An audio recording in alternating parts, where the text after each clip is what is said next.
Bonjour à toutes et tous, je me permets de me présenter rapidement. Donc, je suis Ercilia Soudé, donc députée à LFI-NUPES, membre de la Commission des Affaires étrangères à l'Assemblée nationale. Donc, chers camarades, je voudrais commencer mon propos par des remerciements. Donc, des remerciements à l'intention des différentes associations qui ont organisé cet événement important en ce jour d'investiture du président Bernardo Arévalo au Guatemala. Et je les remercie aussi de m'avoir invité à prendre la parole devant vous. Mes remerciements vont également à Agnès, alias Stallion, et à Sébastien qui ne sont pas là aujourd'hui, mais qui tous deux m'ont sensibilisé les premiers à la situation du Guatemala. Nous nous sommes rencontrés à l'occasion d'une exposition à Paris, Les femmes du pays des volcans, où Taléane exposait de magnifiques dessins avec le talent qui la caractérise. Nous avons eu l'occasion alors de parler de l'extrême pauvreté des Guatémaltèques et de la problématique des enfants volés que Taléane connaît de près puisque cela a façonné son histoire personnelle. Suite à cela, nous avons eu plusieurs occasions de travailler ensemble, notamment au mois de juin, pour alerter la ministre Colonna sur le contexte extrêmement tendu des élections présidentielles au Guatemala.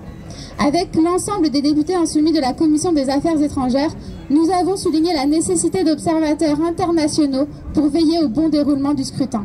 Tout concourait en effet à nous inquiéter.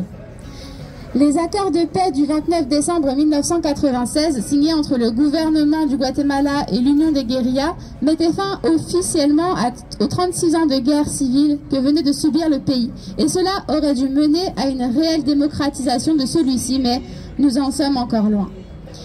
Le président sortant, Alejandro Giammattei, a mis au pas la presse guatémaltèque, a semé la terreur dans le milieu judiciaire pour empêcher toute lutte contre la corruption et a été jusqu'à démettre le procureur spécial contre l'impunité qui s'est vu obligé de fuir le pays pour protéger sa vie. C'est dans ce contexte que nous avons été privés de la candidature de Madame Thelma Cabrera à la présidentielle. Cette femme était la candidate de gauche issue du mouvement paysan. Elle seule portait un programme défendant les droits du peuple guatémaltèque dans son ensemble, population indigène comprise, notamment maya. D'autres candidats ont également été écartés dans une véritable stratégie de lawfare. Carlos Pineda et Roberto Arzo. Tout était fait en vérité pour favoriser la candidate d'extrême droite, Zuri Rios, qui est également la fille de l'ancien dictateur, Efraín Ríos Montt. Rappelons que celui-ci a été condamné en 2013 pour génocide et la mort de plus de 10 000 civils pendant les 17 mois qu'a duré le régime. La constitution du Guatemala empêche les proches des anciens dictateurs de se présenter aux élections présidentielles, mais cela n'a pas empêché Zuri Rios d'y participer dans les faits avec le soutien des militaires et des églises évangéliques. Le président élu du Guatemala, Bernardo Arévalo, n'a peut-être été épargné que parce qu'il n'était crédité que de 5% d'intention de vote. Mais depuis qu'il a remporté l'élection en août dans la stupéfaction générale, il a dû faire face aux assauts judiciaires répétés d'une magistrature corrompue qui sert les intérêts d'une puissante élite économique et politique. Rappelons que le Guatemala est classé par Transparency International parmi les 30 pays les plus corrompus du monde sur un total de 180. Monsieur Arévalo a été élu parce qu'il promettait de combattre la corruption et c'est sans aucun doute ce qui lui vaut un tel acharnement. On a voulu lui retirer son immunité. On a voulu suspendre son parti politique. On a voulu annuler les résultats de l'élection. Vraiment, peu de choses lui auront été épargnées. La procureure générale Consuelo Porras, qualifiée de corrompue par le ministère américain de la Justice, a notamment été accusée d'orchestrer les manœuvres judiciaires pour empêcher M. Arévalo de prendre ses fonctions. Lui-même a déclaré, je cite, « Il ne fait aucun doute que les procureurs vont continuer à abuser de leurs prérogatives. Leur objectif est de nous intimider, de susciter la peur au sein de la population. Mais jusqu'à présent, ils n'ont pas réussi et le pays s'est clairement exprimé en notre faveur. » De fait, M. Arévalo a pu compter sur le soutien du peuple guatémaltèque très mobilisé dans la rue pour protester contre ces coups portés à la démocratie. Les défis qui se présentent à lui sont immenses, car le Guatemala, ce n'est pas seulement l'un des pays les plus corrompus du monde, c'est également l'un des pays les plus inégalitaires. Alors que 60% de sa population vit sous le seuil de pauvreté, l'élite guatémaltèque est considérée comme l'une des plus prédatrices d'Amérique centrale, comme l'explique Jordan Rodas, ancien procureur aux droits humains et anticorruption du Guatemala, qui était également colistier de Thelma Cabrera.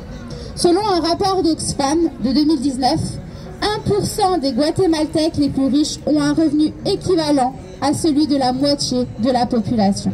La question guatémaltèque s'inscrit en fait dans un cadre plus large qui est celui de la lutte contre les ravages du capitalisme qui est prêt à s'allier avec l'extrême droite. On comprend à la raison pourquoi le destin du Guatemala nous concerne au-delà de la fraternité qui doit unir les peuples du monde entier.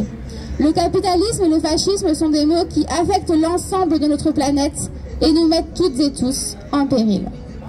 Nous l'avons vu récemment en Argentine où l'explosion des inégalités a permis au populisme d'extrême droite de s'imposer dans toute sa violence, avec toute sa haine, à travers l'élection de Javier Milei. Partout dans le monde, le capitalisme sauvage et son lot de corruption, d'injustice, de mépris et d'inégalité fabrique la haine, fabrique de l'extrême droite, fabrique du fascisme, fabrique des régimes autoritaires et liberticides. La France doit porter la voix de l'alternative, celle d'un monde qui ne soit pas régi par les dogmes capitalistes et les tentations ultranationalistes, ce qu'elle ne fait plus depuis trop longtemps. La France s'est centrée sur elle-même et ne regarde plus le reste de l'humanité. L'époque où nous soutenions toutes celles et tous ceux qui s'engageaient de par le monde pour changer leur quotidien est révolue. C'est pour cela que nous, à la France Insoumise, nous parlons de rupture. Nous voulons d'une France qui se tient aux côtés des Guatémaltèques et de M. Arévalo, qui a mérité par les urnes le droit de gouverner son pays, le droit de tout faire pour éradiquer la corruption, le droit d'endiguer la menace d'extrême droite en offrant à un peuple qui le mérite une réelle lutte contre les inégalités sociales. C'est ce que tous les peuples du monde espèrent et quand nous ne parvenons pas à leur offrir de réponse, ce sont les fascistes qui le font à notre place. Nous pouvons faire mieux, nous devons faire mieux. Et quand je vois tant de courage et de détermination pour changer la vie des Guatémaltèques, j'en suis convaincue.